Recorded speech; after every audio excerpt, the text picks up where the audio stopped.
안녕하세요. 저는 연세대학교에서 경제학을 공부하는 학부생 김수만입니다. 그리고 이 재단의 대학 특별장학생으로 있기도 합니다. 제가 오늘 강연을 해주신 모든 연사님들께 감사하다는 인사를 먼저 드리겠습니다. 저도 청년인데 청년 주거 문제가 이렇게 심각한 줄은 몰랐습니다. 그래서 참 모르고 있던 현실을 깨우친 것 같아서 감사하다는 말씀 드리고, 저 연사 세 분님께 각각 또 질문을 하나씩 드리고 싶습니다. 먼저 박소희 연사님께는 청년 주거의 현실을 여러 개를 지적하시면서 뭐 좁고 특화된 공간이 없고 뭐 그런 여러 가지 현실들을 지적해 주셨는데, 혹시 정말 이런 문제는 심각하다, 내가 그 발표 시간이 15분밖에 되지 않아서 혹시 못다한 말씀이 있다면은 한번 들려주시면 감사하겠습니다. 그리고 두 번째로 정도훈 연사님께는 요즘 이제 코로나 시국이어서 비대면으로 많은 활동들이 기조가 바뀐 것 같습니다. 저도 학교를 안 간 지가 너무 오래가 됐어요. 그런데 혹시 코로나 이후에 센터를 운영하시면서 사람들의 참여율이 좀 낮아졌다든가 변화했다든가, 그리고 센터에 운영하시면서 그런 코로나 시국에 맞춰서 운영 기조가 변했다든가, 아니면 운영상에 어떤 어려움이 발생했다든가 이런 얘기가 있으면 그것도 들려주시면 감사하겠습니다. 그리고 마지막으로 박준길 대표님께는 제가 좀 여쭤보고 싶은 게 있는데, 그 비즈니스 모델상으로 서울에서 아직 개발되지 않은 낙후되고 노후된 지역을 개발하는 해서 높은 수익률을 창출하는 것으로 이해를 했습니다. 그런데 서울에서 그런 지역은 언젠가는 동이 다 난다고 할까요? 제한적이라고 보는데, 그런 지역들을 다 개발하고 나시면은 그 다음으로는 대표님 어디서 사회적으로 가치를 창출할 것인가, 높은 투자를 유지할 것인가, 그 계획을 좀 여쭙고 싶습니다. 네, 이상입니다. 네, 감사합니다. 이번에는 거꾸로 답하는 게 좋을 것 같아요. 공평하게. 그래서 우리 박준길 대표님부터 답변해 주시는데, 근데 아까 우리 교수님 질문도 뭐 이렇게 커멘트도 뭐 의견 있으면 말씀하세요. 이렇게 세대 간 소통에 대해서 현장에서 뭐 좋은 경험이 있거나 뭐 좋은 해결 방법이 있는지도 이렇게 의견을 주시면 좋을 것 같아요. 그래서 우리 박 대표님부터. 우선 지금 질문해주신 질문자분의 질문이 맞습니다. 서울시는 전 세계적으로 봤을 때도 제가 생각했을 때 그 물리적인 면적당 인구가 굉장히 많은 곳입니다. 단순히 주거하는 인구뿐만이 아니라 사업을 영위하거나 직장을 다니고 있는 그 생활 여건이 기반이 서울시에 속해 있는 분들이 굉장히 많습니다. 인구가 많은 곳이고, 그렇다 보니까 점점 개발되는 공간들이 많아지고, 기존에 뭐 그린벨트라던가 뭐 주거 용도 지역이라던가에 묶여 있었던 땅들이 정부나 그런 특정 주체에 의해서 계속해서 풀리고 있는 것이 맞습니다. 근데 일단 저희 기업으로만 봤을 때는 그럼에도 굉장히 많다. 저희가 그런 로케이션들을 모두 개발을 한다면 아마 그 코스닥에서 보실 수 있지 않을까 생각이 드는데, 물론 저희는 단순히 서울시만을 하고 있지 않습니다. 실제로 지금 경기도 수도권에서도 굉장히 많은 여건들이 들어오고 있고요. 부산이나 기본적으로 대도심에서 일어나는 현상입니다. 주거 문제가 심각하다. 저희는 비즈니스적인 면으로 봤을 때 문제가 심각한 그 주체를 아직은 터치를 못하고 있습니다. 즉 공공기관의 도움이 많이 필요한, 복지가 많이 필요한 세대나 그런 위치에 계신 분들이라고 할까요? 저희는 지금 현재의 기준을 조금 더 가성비가 좋게, 조금 더 서비스의 질을, 전체 시장의 평균을 높이는 일에만 집중을 하고 있다 보니까 단연 서울시만의 문제는 아니고요. 뭐 예를 들어 전주, 대전, 대구 모두 핵심 로케이션이나 사람들의 수요가 높은 곳에서는 이러한 질이 조금 떨어질 수 있는 주거의 현상들이 반복이 되고 있기 때문에, 이러한 형태와 같이 앞서 교수님께서 뭐 이야기하셨던 그런 도시재생적인 면모를 같이 해서 상권을 살리는 그런 동네 사업으로서 타운 사업으로 나아갈 계획을 하고 있고, 언젠간 코스닥에서 찾아뵙겠습니다. 감사합니다. 네, 센터장님. 예. 네, 먼저 이 코로나 이슈가 사실 저희 은평호랑은 거의 뗄래야 뗄 수 없는 게, 작년 2020년 6월 1일 날 시작을 했는데 저희가 개소 예정일에 올해 4단계에 준하는 엄청난 이슈가 있었고 저희가 그렇게 2달이 개소가 밀리면서 개소도 늦어지고 사실 모든 걸 온라인으로밖에 할 수 없는 상황이 됐었고요. 근데 온라인 하면서 특이점을 하나 발견했던 것 중에 하나는 뭐냐면 생각보다 이 온라인의 특징 중에 하나는 지방의 청년들도 함께 할 수 있다. 이게 조금 포커싱이 좀 된 것 같아요. 왜냐하면 사실 서울청년센터 오랑이라는 이름이 있다 보니 사실 서울 청년들을 대상으로 했었고 그 중에서도 은평 서대문 종로의 청년들을 대상으로 했었는데 생각보다 이제 다른 지역의 청년들의 신청이 좀 있었고 그럴 때 오히려 그 생각보다 지역에 대한 소통이나 이에 대한 좀 많이 그런 긍정적인 효과는 좀 봤던 것 같아요. 그리고 오히려 그런 것들이 그 지역에서 또다시 이게 소문이 나기 시작하고 허가가 나면 또 그 인근 지역에 있는 센터에서 저희 쪽에 연락이 와서 어떤 프로그램일래 이렇게 반응이 좀 있었냐라는 의견들이 있어서 우리가 프로그램을 공유하는 일들도 좀 있었거든요. 그런 게 굉장히 좋았던 것 같고 저희는 그 2021년이 들어올 때 사실 이제 아까 얼핏 보여드렸던 1939 프로젝트라는 청년자치단에서 작년에 짧게나마 수요조사하고 냈던 것 중에 안 중에 하나가 청년들이 코로나 시기에도 사실은 방역 기준에 맞는 오프라인 모임이 필연적으로 있어야 된다. 네, 이게 무조건 비대면으로 해결된 건 아닌 것 같다라는 것들이 있었고, 그래서 사실 저희가 이제 4단계 이전까지는 서울 청년센터 어떤 방역 기준에 맞춰서 전면 오프라인으로 진행을 좀 해왔었는데요. 오프라인하면서 느낀 건 뭐냐면 청년들도 충분히 방역 기준에 맞춘 어떤 활동이나 이런 것들도 좀 준비되어 있고 이미 다들 좀 익숙해 있는 상태가 좀 있다라고 저는 생각을 하고요. 사실 이게 뭐 제가 이렇게 쉽게 발언하면 안 되지만 코로나에 대한 대비는 좀 청년들이 하고 있지 않나 스스로가 생활에 대한 대비를 굳이 이게 어떤 뭐 사회적인 물론 문제가 될 수는 있겠지만 청년이 이미 스스로 대비되고 있고 방역이 충분히 되고 있는 상황이라면 이런 것들 활동이 좀 지원돼야 되지 않는 생각을 갖고 있고요. 그렇다 보니까 또 온라인으로 더 몰리는 현상이 사실은 있습니다. 없진 않고요. 저희가 오늘도 지금 프로그램 진행되고 있다고 말씀드렸고 4단계 저희가 온라인 프로젝트 4가지를 지원했는데 각각 50명 정도의 정원을 하는 모임에 약 300명 정도의 청년들이 파트별 그러니까 50명 뽑는데 300명씩 모여가지고 지원했거든요.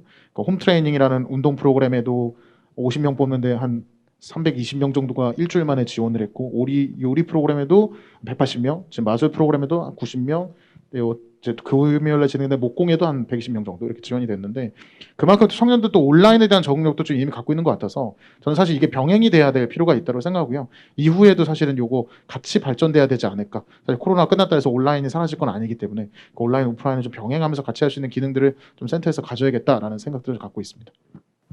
감사합니다. 우리 박사님.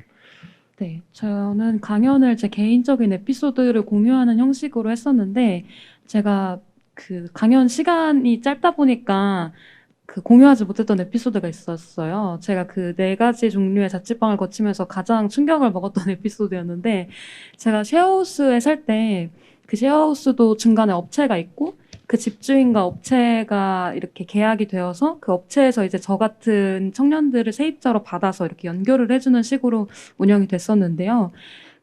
제가 들어가서 살다가 한 4개월쯤 살았을 때 문제가 터졌어요. 그러니까 집주인분이랑 그 쉐어하우스 운영 업체랑 커뮤니케이션이 잘 안 됐었는지 제가 살고 있는 그 집이 그 해 12월까지 살기로 계약을 했는데 그 집주인분은 다른 분이랑 또 계약이 어떻게 돼가지고 그 건물을 10월 중에 허물어야 된다고 하더라고요.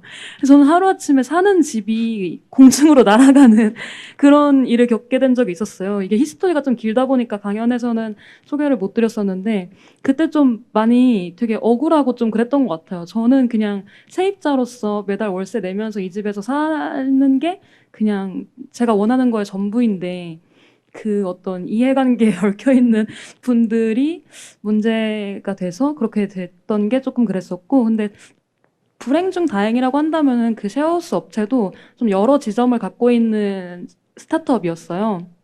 그래서 그쪽에서 저희한테 이제 다른 지점으로 그 이동을 할 수 있는 그걸 선택권을 주고 그 이동하는 데 있어서의 어떤 뭐 그 추가 비용이나 이런 것들은 자기들이 다 부담을 하겠다. 그리고 이번 건 관련해서도 어떤 그 보상 지급을 하겠다라고 해서 다행히 잘 해결은 됐었는데 그 사건이 조금 저한테는 되게 충격으로 다가왔던 그런 에피소드였던 것 같습니다.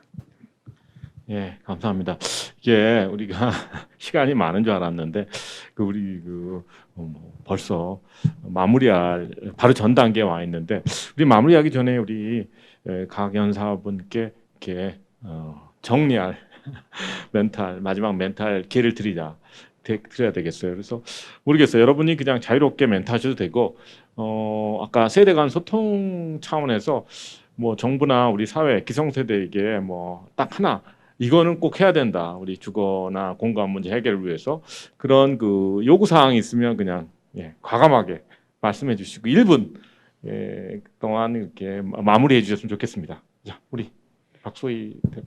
네, 저부터 말씀을 드리자면은 마지막으로 드리고 싶은 말씀은 아까 그 교수님께서 질문을 해주셨는데 답변이 안 된 것이 있었잖아요. 세대 간의 소통이나 어떤 단체 커뮤니티에서 이 안건을 다뤄야 한다라는 말씀을 해주셨는데 저는 그렇기 때문에 오늘 이 렉처 투어드 강연이 되게 중요한 자리가 된 것 같아요. 이런 식으로 뭔가 본격적으로 세대 간의 소통을 한다거나 아니면은 보통은 이제 조금 그 경험이 많으신 분들이 그 20대, 30대 청년분들한테 강연을 해주는 식으로 많이 다른 강연들이 진행이 됐었는데 이번 강연 같은 경우에는 20, 30대 이제 청년분들이 그래도 비교적 경험이 많다고 할 수 있는 분들을 대상으로 강연을 하게 됐잖아요. 이런 기회 자체가 좀 되게 희귀한 기회라고 생각을 하고 앞으로도 이런 톤의 강연이 많이 진행이 된다면은 자연스럽게 커뮤니티 내에서 이런 안건들을 자유롭게 토론할 수 있는 분위기가 되지 않을까 그렇게 생각을 합니다. 네, 정도원 센터장님. 제가 할 멘트를 앞에서 해버리셔가지고 사실 약간 고민이 되고 있는데요. 저도 아까 그 사실 신 교수님 입장에 대한 저 답변 겸 뭐 제 의견 겸 비슷한 생각을 저도 좀 갖고 있어서 오히려 저는 좀 이렇게 생각합니다. 청년의 문제라고 해서 꼭 그 어떤 기성세대와의 자리를 마련해서 청년의 이야기를 하는 것보다 오히려 청년과 함께 사회의 문제를 고민해 보면 어떨까라는 생각을 좀 해보거든요. 그러니까 주거가 단순히 청년을 대상으로 두는 것이 아니라 우리 사회의 주거 문제를 청년들과 함께 소통하다 보면 자연스럽게 청년의 문제도 해결될 것이고 거기에 참여했던 청년들이 스스로 문제점도 찾아서 해결나갈 수 있는 방법들을 좀 찾아낼 수 있지 않을까. 그래서 아까 제가 주제에서도 함께하는 필요하다는 게 바로 이런 거였거든요. 그래서 이해하고 소통하는 것보다는 무언가를 좀 함께 해보는 기회를 좀 청년들에게 많이 만들어 주셨으면 좋겠다라는 생각을 마지막으로 전달드립니다. 네, 감사합니다. 박준길 대표님. 네. 아까 교수님 어떤 한 분 교수님께서 질문해 주신 커뮤니티와 소통 간의 주제인 것 같은데요. 저는 이제 기성세대는 언젠가 한번 청년세대였고 청년세대는 언젠가 기성세대가 되는 그런 서로 공감을 충분히 할 수 있는 여건이 있다고 생각합니다. 근데 그렇기 때문에 이런 자리나 이런 공간, 이런 시간들이 필요하다고 생각합니다. 예를 들면 보통 임대인들은 이제 돈 많은 자산가들 이렇게 안 좋게 보여지는 경향들이 있는데 저희 투자로 기준으로 했을 때 3억 원에서 1% 수익률을 포기하면 월 25만 원의 혜택을 입주자들에게 줄 수 있습니다. 굉장히 많은 임대인분들, 투자자분들이 그걸 흔쾌히 허락을 하시고 월 25만 원이면 입주자의 생일 선물이라던가 설날 추석 명절 선물이라던가 간단한 카페에서 커피 선물을 줄 수 있습니다. 이런 부분들이 만약에 소통의 창이 없었더라면 이런 기회가 없다라면 아마 서로가 이해하지 못하고 서로를 적대하는 그런 그런 게 오해가 반복되지 않을까 싶습니다.